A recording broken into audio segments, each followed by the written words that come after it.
खुलुमबाय बेयो बड'लेण्ड इंखं टेलिभिजन दिनै 25 एप्रिल 2022 समबारखालि सानसेनि बरादखौ नोंथांमोननि खाथियाव लाबोदों आं सदानन्द दैमारिया।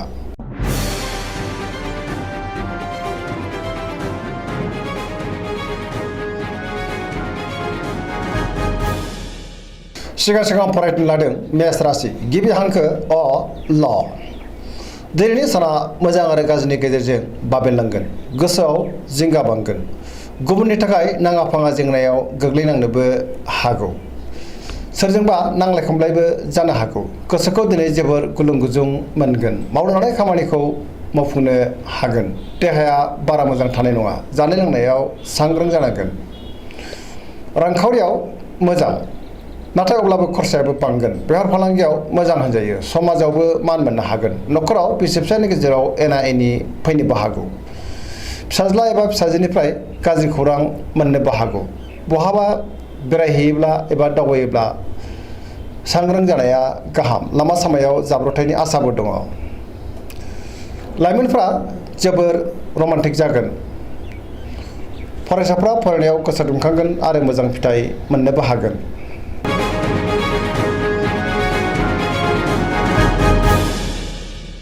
वृष राशि गिबि हांखो इ उ ब।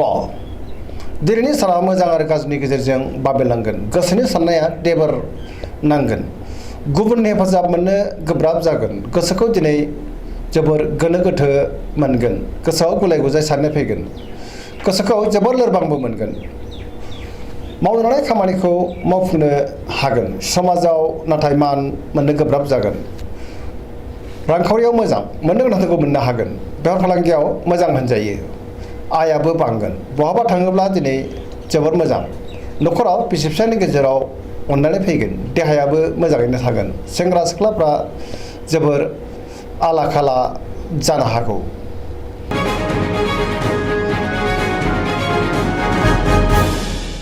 मिथुन राशि गिबि हांखो क स।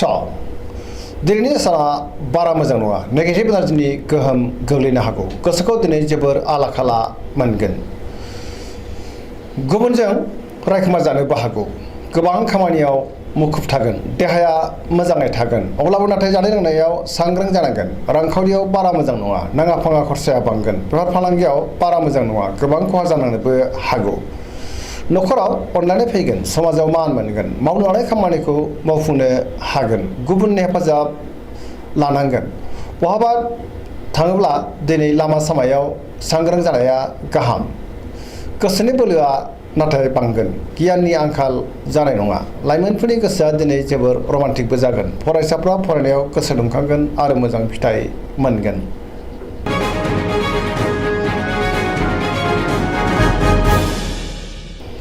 कर्कट राशि गिबि हांखो ड ड ह। दिनैनि साना जोबोर मोजां, गुबुननि हेफाजाब मोनगोन। गोसोखौ दिनै जोबोर गोजोननाय मोनगोन। मावनो लानाय खामानिखौ थि समावनो आरो गोरलैयैनो मावफुंनोबो हागोन। रांखावरियाव दिनै जोबोर मोजां, बेफार फालांगियावबो जोबोर मोजां। मोननो गोनांखौबो दिनै मोननो हागोन, आरजिनाय धोनखौ दोनथुमनो हागोन। देहाया मोजाङै थागोन, गुबुननि हेफाजाबखौ थोजासे मोनगोन। गुबुननि गोसोखौ गोरलैयैनो बोनोबो हागोन। न'खराव बिसि फिसायनि गेजेराव अनलायनाय फैगोन, गोसोनि साननायफ्रा मोगथाङाव जाफुंगोन। समाजावबो दिनै बयजोंबो गोरोबनानै थानो रोंगोन। लाइमोनफोरनि गोसोआ दिनै जोबोर रमान्टिक जागोन आरो गावबा गावनि गोसोनि साननायखौ फोरमायलायनोबो हागोन। पजिटिभ एनार्जिनि गोहोमबो गोग्लैगोन। जायखि खामानि मावा मानो मोनफ्रोमबो खामानियाव दिनै जाफुंसारगोन।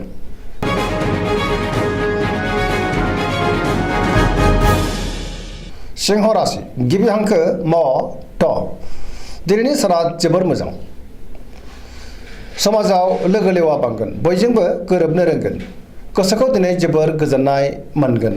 सोरबा गोजाम लोगोजों बहाबा लोगो मोनज्लायनो हागौ। मावनो लानाय खामानिखौ थि समावनो आरो गोरलैयैनो मावफुंनोबो हागोन। गोसोआ दिनै जोबोर रमान्टिकबो जागोन। रांखावरियाव दिनै जोबोर मोजां, गोबां धोन आरजिनो हागोन। नाथाय अब्लाबो खरसायाबो बांगोन। बेफार फालांगियाव मोजां मुलाम्फा मोननो हागोन। न'खराव दिनै बिसि फिसायनि गेजेराव अनलायनाय फैगोन, गोसोनि बोलोआबो बांगोन। समाजाव बयजोंबो अनजागोन आरो अनसायजागोन। गुबुननि गोसोखौ गोरलैयैनो बोनोबो हागोन। सेंग्रा सिख्लाफ्रा बहानिफ्रायबा मोजां खौरां मोननो हागौ आरो गोसोआबो रमान्टिक जागोन। फरायसाफ्राबो फरायनायाव गोसो दुंखांगोन आरो मोजां फिथाइ मोनगोन। सरासनस्रायै दिनै साना जोबोर मोजां आरो मोजाङैनो बारग'लांगोन।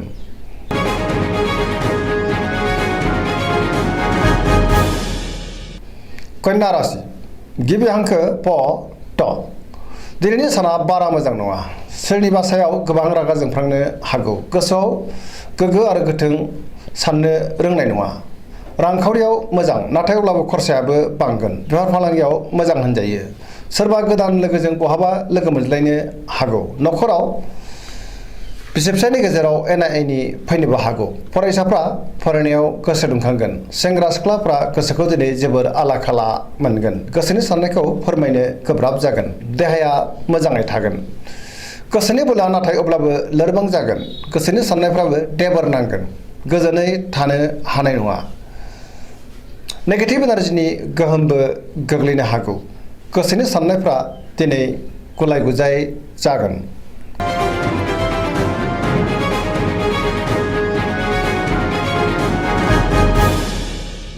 तुला राशि गिबि हांखो र ट दिनैनि साना जोबोर मोजां। बहाबा दावबायहैनो खाबु मोननोबो हागौ। गोसोखौ दिनै जोबोर गोजोननाय मोनगोन आरो मोजाङैनो हान्थिनोबो हागोन। गोसोनि बोलोआ बांगोन। गोसोनि साननायफ्राबो मोगथाङाव जाफुंगोन। मावनो लानाय खामानिखौ थि समावनो आरो गोरलैयैनो मावफुंनोबो हागोन। देहाया मोजाङै थागोन।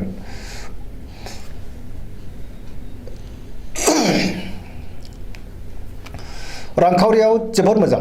गोबां धोन आरजिनोबो हागोन। बेफार फालांगियावबो जोबोर मोजां मुलाम्फा मोनगोन। समाजाव मान मोनगोन। लिरनाय आरो फरायनायाव दिनै आखा फाखाबो जागोन। जायखि खामानि मावानो मोनफ्रोमबो खामानिखौनो दिनै मोजाङैनो मावफुंलांनो हागोन। गोसोनि साननायफ्रा मोगथाङाव जाफुंगोन। लाइमोनफोरा जोबोर रमान्टिक जागोन। पजिटिभ एनार्जिनि गोहोमबो गोग्लैगोन।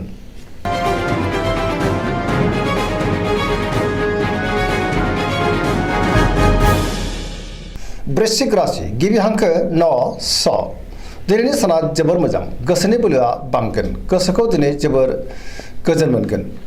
फैबाय थानाय समा जोबोर मोजां। लोगोफोरनि हेफाजाबखौ मोननो हागोन। सोरबा लोगोजों बाख्नाय जानोबो हागौ। गोसोआव गोग्गो आरो गोथों साननाय फैगोन। गुबुनजों मान होजागोन। मावनो लानाय खामानिखौ थि समावनो मावफुंनोबो हागोन। गोसोनि साननायफ्राबो जाफुंगोन। गोसोनि बोलोआ बांगोन। समाजाव बयजोंबो अनसायजागोन। न'खराव दिनै अननानै फैगोन। रांखावरियाव जोबोर मोजां। बेफार फालांगियाव जोबोर मोजां मुलाम्फा मोनगोन। बहाबा गोबां आय जानोबो हागौ। देहाया मोजाङैनो थागोन। गुबुननि गोसोखौ गोरलैयैनो बोनो हागोन। मावनो लानाय खामानिखौ थि समावनो मावफुंनो हागोन। फरायसाफ्रा दिनै फरायनायाव गोसो दुंखांगोन आरो मोजां फिथाइ मोनगोन। लाइमोनफोरनि गोसोआ दिनै जोबोर रमान्टिक जागोन। पजिटिभ एनार्जिनि गोहोमबो गोग्लैगोन।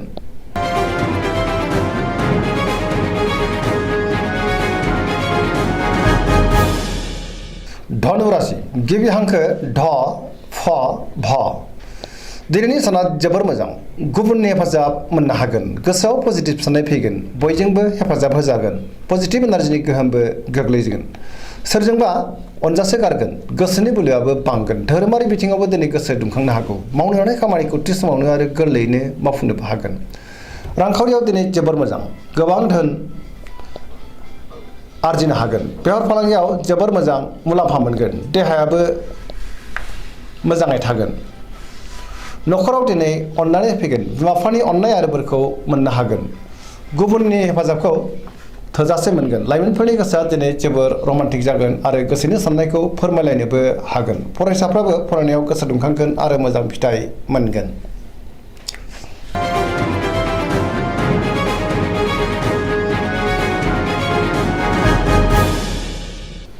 मकर राशि गिबि हांखो ख ज दिनैनि साना बारा मोजां नङा।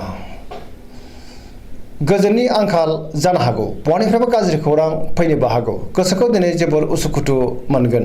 देहाया मोजाङै थागोन। गोसोनि साननायफ्रा देबर नांगोन। रांखावरियाव मोजां नाथाय अब्लाबो खरसायाबो बांगोन। मोननो गोनांखौ मोननो हागोन। बेफार फालांगियाव जोबोर मोजां होनजायो। सोरजोंबा बाख्नाय जानोबो हागौ। मावनो लानाय खामानिखौ मावफुंनो हागोन। पजिटिभ एनार्जिनि गोहोमबो गोग्लैगोन। लाइमोनफोरनि गोसोआ दिनै जोबोर रमान्टिक जागोन आरो गोसोनि साननायखौ फोरमायलायनोबो हागोन।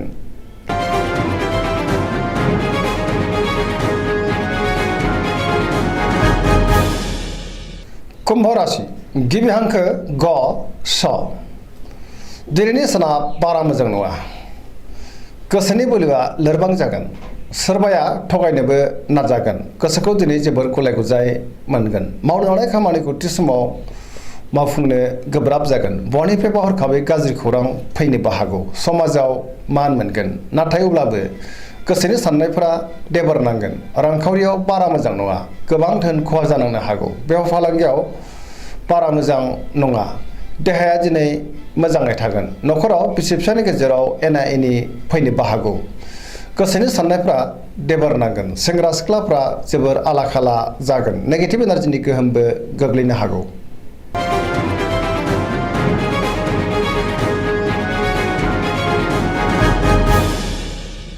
मीन राशि गिबि हांखो ड स दिनैनि साना जोबोर मोजां अनलायनाया बांगोन माबा मोनसे मोजां खौरां मोननो हागौ गोसोखौ जोबोर गोजोननाय मोनगोन गोसोनि बोलोआ बांगोन देहाया मोजाङै थागोन रांखावरियाव दिनै जोबोर मोजां बेफार फालांगियावबो जोबोर मोजां मुलाम्फा मोनगोन नखराव अनलायनाय फैगोन बिदा फंबायजों मोजां सोमोन्दो लाखिनो हागोन गुबुननि थाखाय मोजां खामानि मावनानै होनोबो हागोन गोसोआ दिनै जोबोर रमान्टिक जागोन आरो गोसोनि साननायखौ फोरमायलायनोबो हागोन लाइमोनफ्रा बहानिफ्रायबा मोजां खौरां मोननो हागौ पजिटिभ एनार्जिनि गोहोम गोग्लैगोन दिनैनि राशि फरायनाया एसेनोसै जोबनायाव बेखौनो खावलायो जाहाथे नोंथांमोना सानफ्रामबो जोंनि बे बड'लेण्ड इंखं टेलिभिजनखौ नायबाय थायो आरो साबस्क्राइब खालामो लोगोसे लाइक खालामो आरो शेयार खालामो एसेनोसै गोजोन्थों